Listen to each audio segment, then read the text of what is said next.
اللهم صل على سيدنا ونبينا ومولانا محمد وعلى آله وصحبه أجمعين. الحمد لله كفى وسلام على عباده الذين اصطفى. أما بعد، أعوذ بالله من الشيطان الرجيم. بسم الله الرحمن الرحيم. قل إن كنتم تحبون الله فاتبعوني يحببكم الله ويغفر لكم ذنوبكم والله غفور رحيم. إنك لا تهدي من أحببت ولكن الله يهدي من يشاء.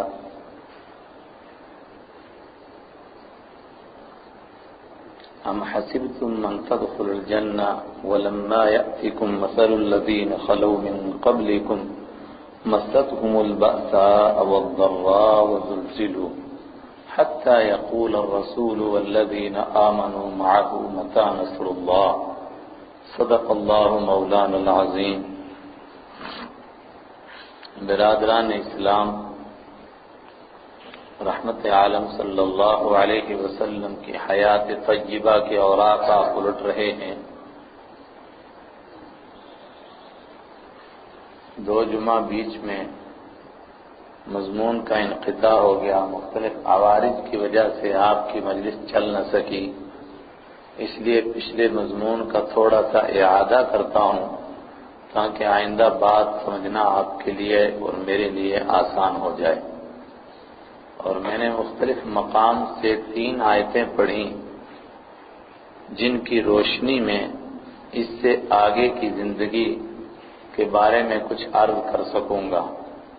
ہم سن 6 نبوی تک پہنچ گئے تھے جب ایمان والوں کے 2 قافلے یکے بعد دیگرے حبشہ جا چکے ہیں. اس کے بعد ہم یہ بھی پڑھ چکے ہیں کہ مکہ کے مشرکین نے عام اعلان جنگ کر دیا. اعلان جنگ کا معنی یہ کہ یہ اعلان کر دیا کہ جس سے جو ہو سکے وہ اتنا مسلمانوں کو ستائے، یہاں تک کہ اگر کوئی رحمت عالم صلی اللہ علیہ وسلم کو قتل کر سکے تو اس سے دریغ نہ کرے. ہم یہ بھی سن چکے کہ ابو جہل نے 2 موقعوں پر کوشش کی اور عقبہ ابن معیط لعین نے کہ رسول پاک صلی اللہ علیہ وسلم کو قتل ہی کر دیا جائے، آپ کو شہید کر دیا جائے، مگر خدا نے ان کو نامراد کیا، ناکام کیا. پھر سن 6 ہجری میں ہی 6 نبوی میں ہی پہلے حضرت حمزہ رضی اللہ تعالیٰ عنہ کو اللہ نے ایمان کی سعادت عطا فرمائی اور پھر حضرت عمر رضی اللہ تعالیٰ عنہ کو ایمان کی دولت نصیب ہوئی، جس کے بعد پہلی مرتبہ ایمان والوں نے حرم میں جا کر کے نماز پڑھی. اور میں یہ بھی عرض کر چکا کہ اس سے مکہ کے اندر ایک ہلچل سی مچ گئی. مشرکین چکرا گئے، ان کو کوئی بات سمجھ میں نہیں آنے لگی. ان کا آخری وفد بھی ابو طالب سے مل چکا ہے کہ تم اپنے بھتیجے کو ہمارے حوالے کر دو، ہم اس کے بدلے میں تمہیں بندہ دے دیتے ہیں تاکہ ہم اس کو قتل کر سکیں. اور ابو طالب کا وہ جواب بھی آپ سن چکے ہیں جو رحمت عالم صلی اللہ علیہ وسلم کی آپ کی پہلے گفتگو ہوئی اور آپ نے اس کے مقابلے میں جو سخت جواب ارشاد فرمایا. پھر ابو طالب نے بھی کہا کہ آپ کریے جو آپ کو کرنا ہے، میں آپ کے ساتھ ہوں، جب تک ہماری لاشوں کے ڈھیر نہ لگ جائیں کوئی آپ تک نہیں پہنچ پائے گا. یہ بات سن کر کے مکہ کے مشرکین نے بوکھلاہٹ اور پریشانی کا اظہار جو کرنا چاہیے تھا وہ کیا کہ ہر موڑ پر ہم ناکام ہو رہے ہیں، آخر کچھ نہ کچھ تو اس مسئلے کا حل ہونا چاہیے. ادھر مکہ والے بوکھلائے، ادھر ابو طالب بھی خاموش نہیں بیٹھے. انہوں نے تمام بنو ہاشم کو بلایا اور کہا کہ یہ ہماری برادری کا مسئلہ ہے، مجھ اکیلے پر اس کا بوجھ مت ڈالو. میں نے آج تک جو مجھ سے ہو سکا کیا، لیکن اب تمہارا بھی فرض بنتا ہے کہ تم محمد عربی صلی اللہ علیہ وسلم کا ساتھ دو اور کسی کو ان کی ذات پر حملہ کرنے کی اجازت نہ دو. اس سے مکہ والے اور بوکھلائے اور انہوں نے آخری فیصلہ کیا جس کے آگے کوئی مزید فیصلہ نہیں کر سکتے تھے۔ اور وہ آخری فیصلہ کیا کیا؟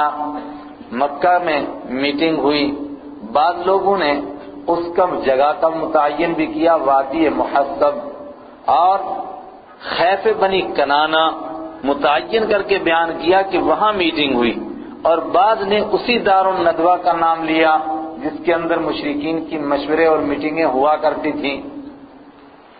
اس مشورے میں یہ طے پایا کہ اب تنگ آمد بجنگ آمد، ایک ہی حل ہو سکتا ہے کہ ہم آخری وارننگ دے دیں بنو ہاشم کو۔ اور کیا وارننگ دی گئی بنو ہاشم کو؟ ایک معاہدہ کیا، اور وہ معاہدہ باقاعدہ طور پر لکھا گیا، اس کی دفعات طے ہوئیں، اور سب سے خطرناک دفعہ یہ طے ہوا کہ جب تک بنو ہاشم رحمت عالم صلی اللہ علیہ وسلم کو قتل کرنے کے لیے ہمارے حوالے نہ کر دیں، تب تک بنو ہاشم سے یعنی رسول پاک صلی اللہ علیہ وسلم کے سارے خاندان سے مقاطعہ کیا جائے، ان سے بالکل قطع تعلق کیے جائیں، ان سے رشتے ناطے کو توڑا جائے، ان کا قافیہ حیات تنگ کیا جائے، ان کے لیے مکہ کی گلیوں کو تنگ کیا جائے، مکہ کے حرم کو حرم ہونے کے باوجود ان کے لیے ظلم کا خانہ بنا دیا جائے۔ یہ سب معاہدات طے ہوئے۔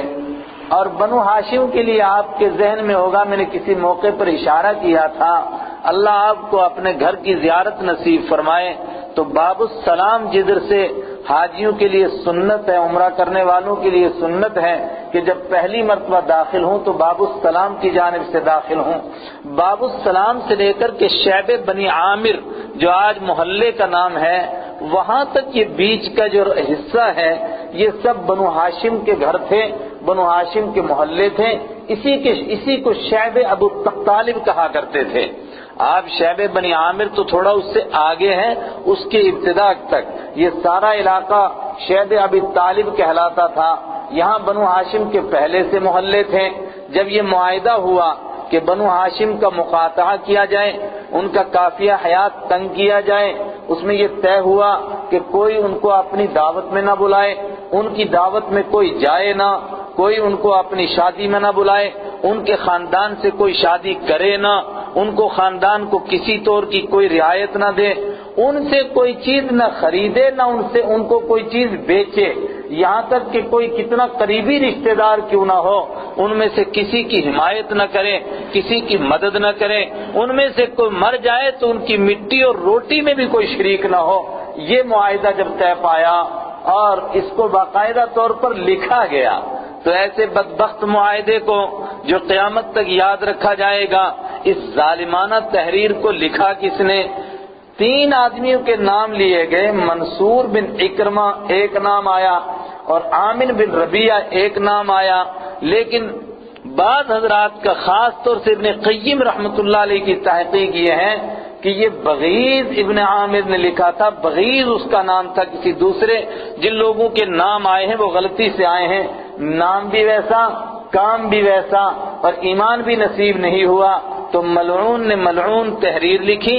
رحمت عالم صلی اللہ علیہ وسلم نے بعض روایتوں کے مطابق بد دعا فرمائی اور بعض پر بد دعا کا انتظار ہی نہیں ہوا، اس سے پہلے ہی پروردگار کا غضب جوش میں آیا تو لکھنے والے کو زندگی تو ملی مگر ہاتھ شل ہو گیا کہ جب تک باقی رہے تو لوگوں کے لیے عبرت کا نشان رہے کہ جو میرے حبیب کے خلاف لکھے گا اس کے ہاتھوں کا یہ دنیا میں انجام ہے، اور یہ تو خالی فذوق العذاب الادنی والعذاب الآخرۃ اشد وابقی، دنیا کی سزا تو صرف چکھنے کے لیے ہوتی ہے، خالی تھوڑا دکھانے کے لیے ہوتی ہے، اصل فیصلہ تو آخرت میں ہوگا، اللہ کے ہاں ہوگا، وہ باقی ہے۔ یہ تحریر لکھی، خانہ کعبہ میں لٹکائی۔ جب یہ تحریر خانہ کعبہ میں لٹکائی گئی تو بنو ہاشم کے جو دوسرے خاندان کے لوگ دور دراز تھے وہ بھی آ کر اسی محلے کے اندر آباد ہو گئے، اور یوں سمجھیے میرے اور آپ کے آقا رحمت عالم صلی اللہ علیہ وسلم مکہ میں اپنے ہی شہر میں محصور اور محبوس اور قیدی ہو کر کے رہ گئے۔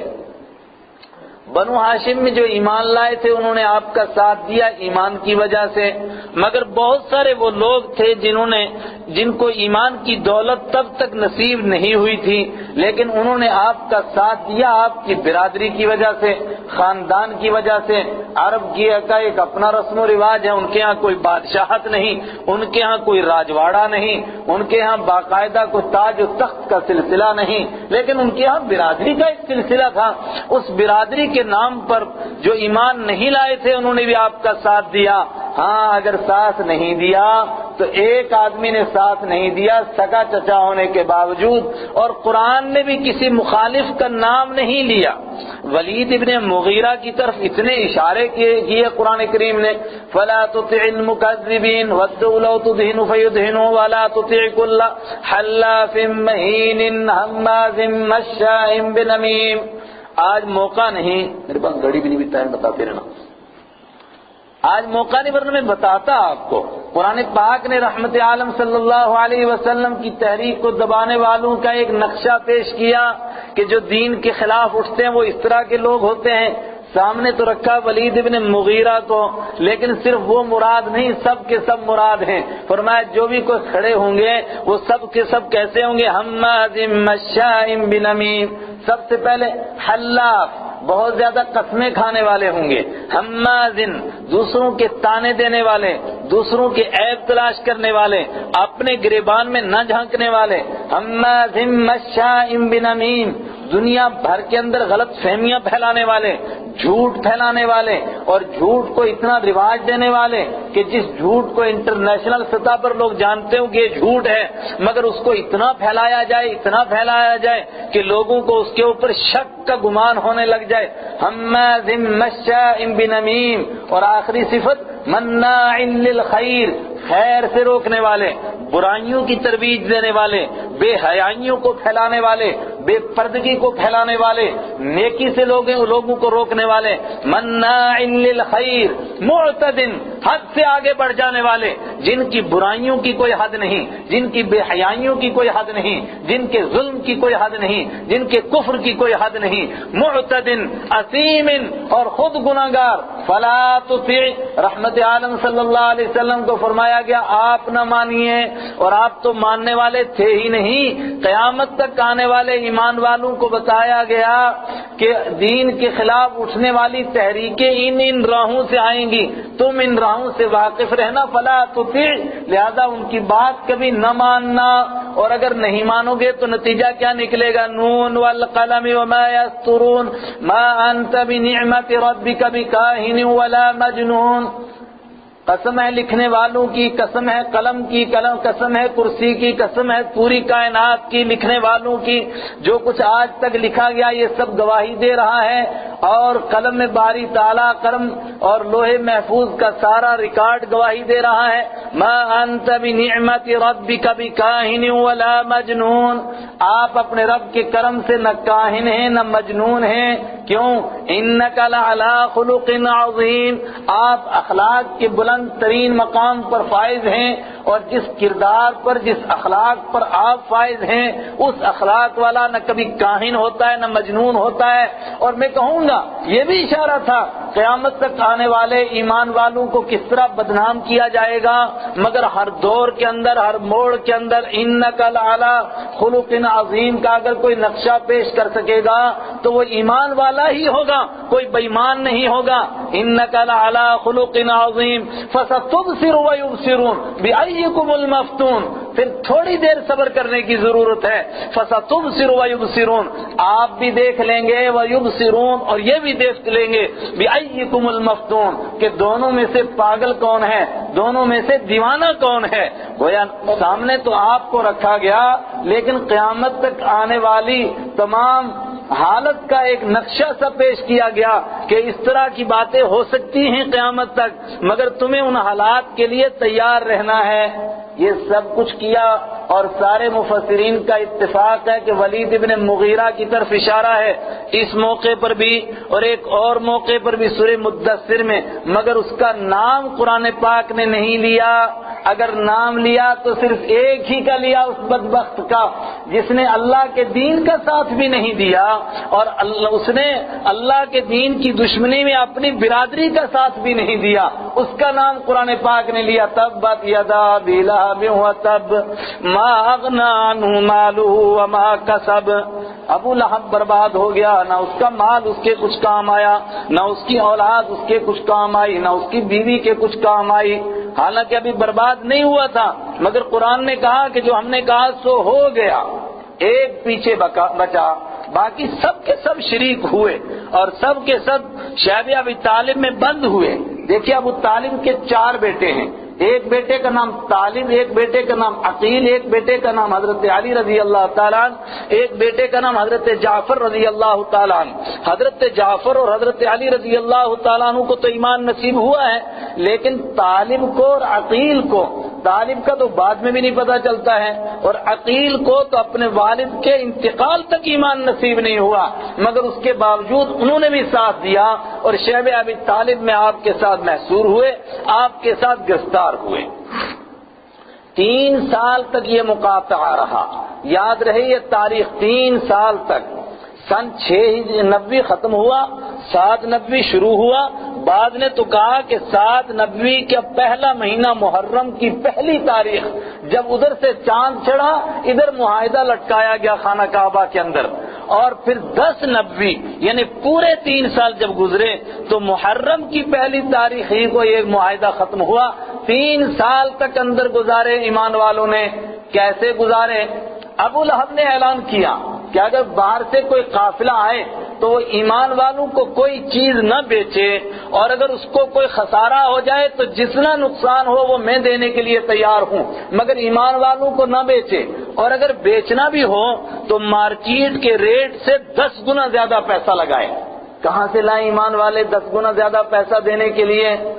میں نے بہت تلاش کیا، آپ بھی تلاش کیجئے، سیرت کی کتابوں میں ان 3 سال کے تفصیلی احوال نہیں ملتے ہیں کہ 3 سال کیسے گزرے۔ موٹے طور پر ملتا ہے کہ بچے بھوک سے بلبلا کر کے جان دے رہے تھے، وہ منظر آنکھوں سے ماؤں نے دیکھا جب ان کی گود کے اندر ایک بچہ بلکتا ہوا صرف بھوک کی وجہ سے مر گیا، وہ منظر دیکھا، چیخیں نکلی، جو چیخیں اس محلے کے باہر، اس گھاٹی کے باہر سنائی دی اور حضرت سعد ابن ابی وقاص رضی اللہ تعالیٰ عنہ کا یہ بیان قیامت تک کون بھول سکے گا۔ فرمایا 2 موڑ تو ایسے آئے کہ میں جب ان کو یاد کرتا ہوں تو خود شرم کے مارے پانی پانی ہو جاتا ہوں۔ ایک مرتبہ کئی ہفتے گزر گئے تھے کہ کچھ کھانے کو نہیں ملا، رات کو نکلا، پاؤں کے نیچے کوئی چیز آئی اور تر نظر آئی، مگر میرا اس وقت حال وہ ہو گیا تھا کہ جب حلال اور حرام کی تمیز باقی نہیں رہتی ہے اور جان بچانے کے لیے ایمان والا کہیں بھی جا سکتا ہے، میرا وہ حال تھا، تو میں نے آج تک مجھے معلوم نہیں کہ وہ کیا چیز تھی، میں نے اٹھائی اور میں نے کھا لی۔ فرمایا یہ تو دیکھی نہیں۔ ایک مرتبہ میں نے اونٹ کے چمڑے کو پایا، سوکھا ہوا چمڑا، جانتا تھا میں اونٹ کا چمڑا ہے، پتہ نہیں کب مرا اونٹ ہے، لیکن میں کئی دن کا بھوکا تھا، مجھ سے نہ رہا جا سکا، تو میں نے اس کو کوٹا اور کوٹ کر کے اس کا ایک سوپ سا بنایا، اور 3 دن تک 3 رات اور دن میں نے اسی کے اوپر گزارے کیے۔ کہیں پر ملتا نہیں ہے حدیث کی کتابوں میں، سیرت کی کتابوں میں ان 3 سال کے تفصیلی واقعات کیوں نہیں ملتے ہیں؟ میں پریشان رہا، آپ بھی تلاش کریں۔ لگتا یہ ہے کہ وہ حالات گزرے کہ جو زبان نہیں تھی کہ بیان کر سکے ان حالات کو، وہ حالات گزرے کہ کسی قلم میں طاقت نہیں کہ ان احوال کو بیان کر سکے۔ داغہا در صدر دارم اگر گویم زبان سوزد، اگر در دل نہاں دارم دماغ استخواں سوزد۔ کسی فارسی شاعر نے کہا ہے وہ درد تھے کہ اگر زبان سے کہے جاتے تو زبان جل جاتی، اگر قلم سے کہے جاتے تو قلم پھٹ جاتا، اور اگر دلوں کے اندر محفوظ رکھے جاتے تو دماغ استخواں سوزد، تو دل سے اندر سے ایک ایسا ابال اٹھتا کہ جس کی وجہ سے دماغ کھول جاتا اور دماغ جل جاتا، بھن جاتا۔ اس لیے یہ احوال نہیں بیان کیے گئے۔ 3 سال بس خالی اتنا کہا جاتا ہے 3 سال کا مقاطعہ رہا، ہائے کیسے گزرے۔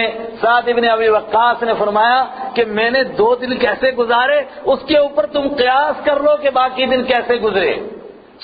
مکہ میں بہت سارے ان کے رشتہ دار موجود تھے جو اس معاہدے سے خوش نہیں تھے، اور یہ بات کیوں پیش آئی؟ قیامت تک ایسا ہو سکتا ہے؟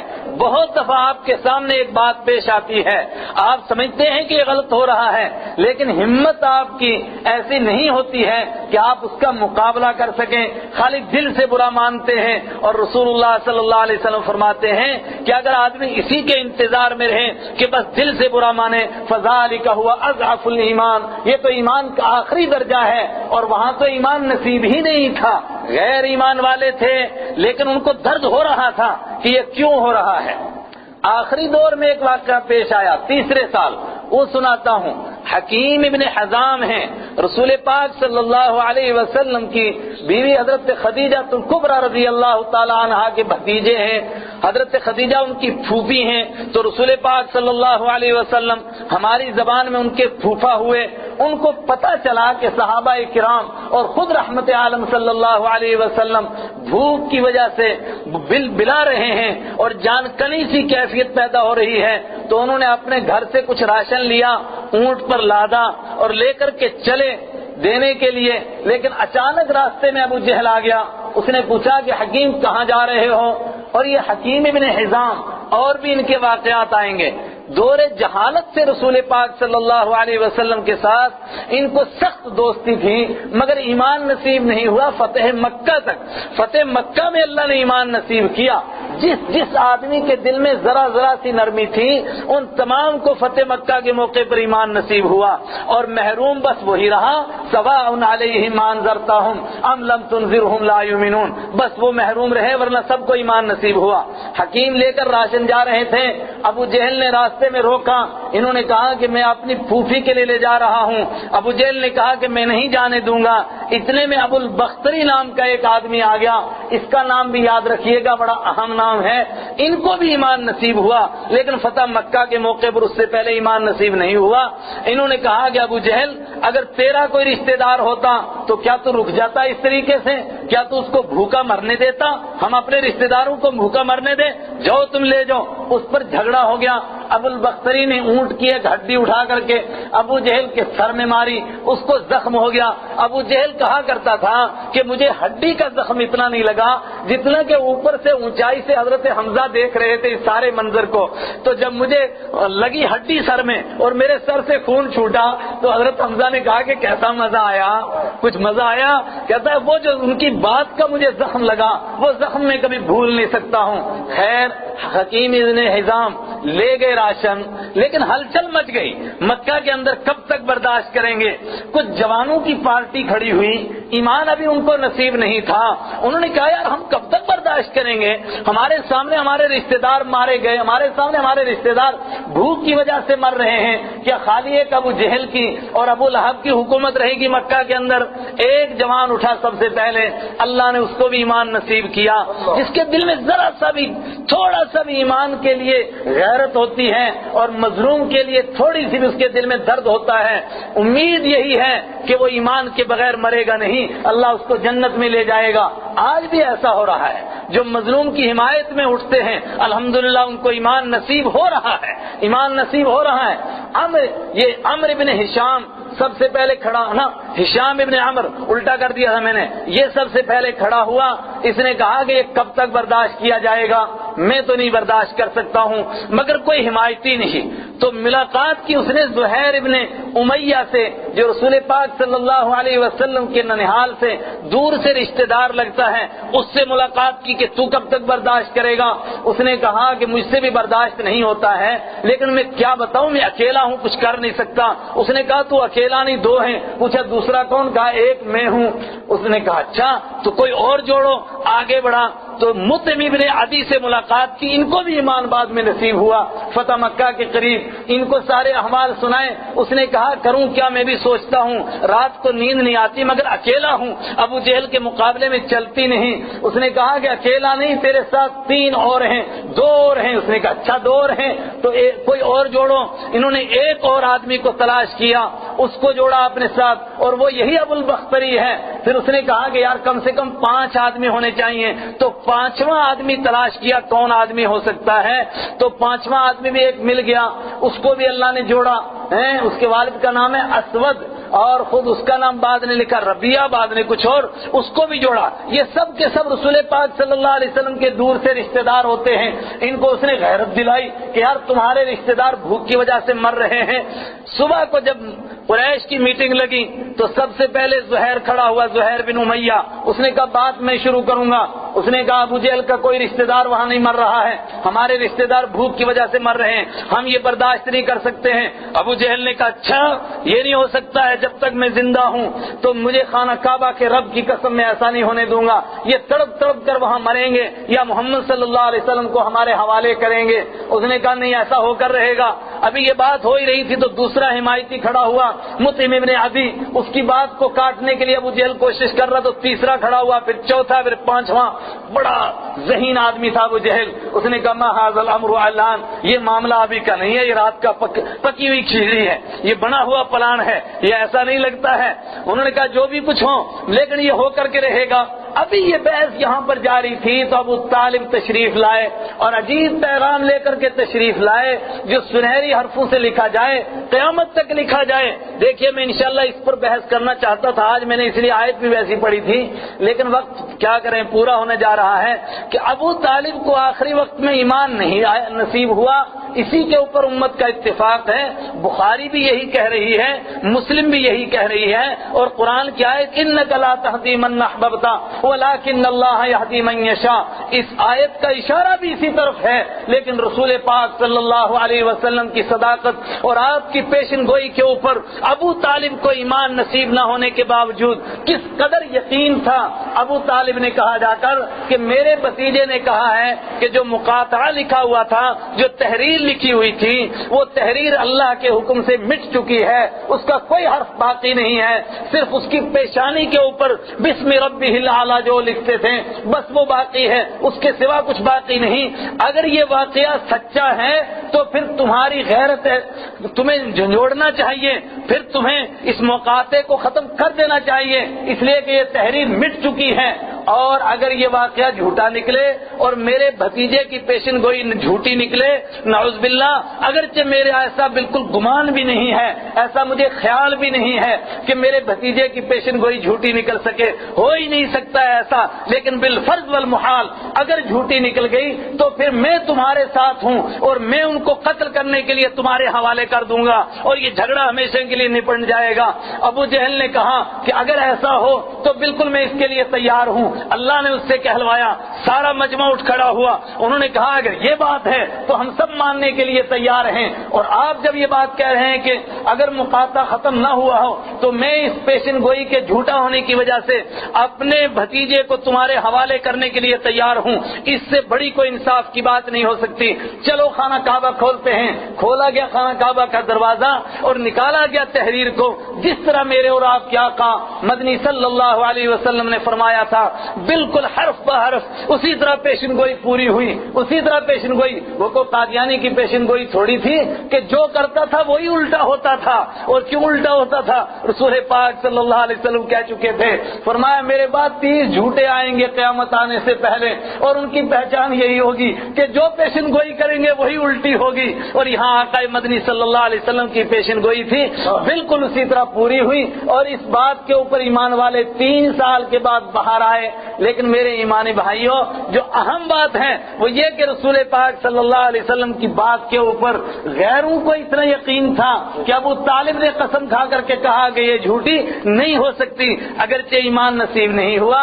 اور اسی پر آج کی مجلس کو ختم کرتے ہیں آخر میں یہ بات کہتے ہوئے، ابو طالب نے قربانیاں دینے میں وہ مقام حاصل کیا، وہاں پہنچے جہاں میں اور آپ نہیں پہنچ سکتے ہیں، محبت میں وہ مقام حاصل کیا کہ جہاں میں اور آپ نہیں پہنچ سکتے ہیں، کبھی کھانا اکیلے نہیں کھایا، بلکہ ایک عجیب بات جو شیب ابی طالب کی حضرت علی رضی اللہ تعالیٰ اور حضرت جعفر طیار نہیں حضرت سعد ابن ابی وقاص رضی اللہ تعالیٰ جیسے صحابہ نے بیان فرمائی، وہ تو بہت ہی عجیب بات ہے کہ ابو طالب رات کو رسول پاک صلی اللہ علیہ وسلم کو لٹاتے تھے، لیکن ڈر ہوتا تھا کہ کہیں کوئی ایسا نہ ہو کہ اچانک رات کو چھپ کر حملہ کر لے، تو آپ کو پہلے سلاتے تھے، سب لوگ سمجھتے تھے کہ حضور یہاں تشریف فرما ہے اور یہاں لیٹ گئے، اس کے بعد آپ کو چپکے سے اٹھاتے تھے اور دوسرے کسی جگہ لے کر کے خفیہ سلا دیتے تھے، اور آپ کے بستر کے اوپر اپنے بیٹے کو سلاتے تھے کہ گردن کٹے تو میرے بیٹے کی کٹے لیکن حضور پر حملہ نہ ہو۔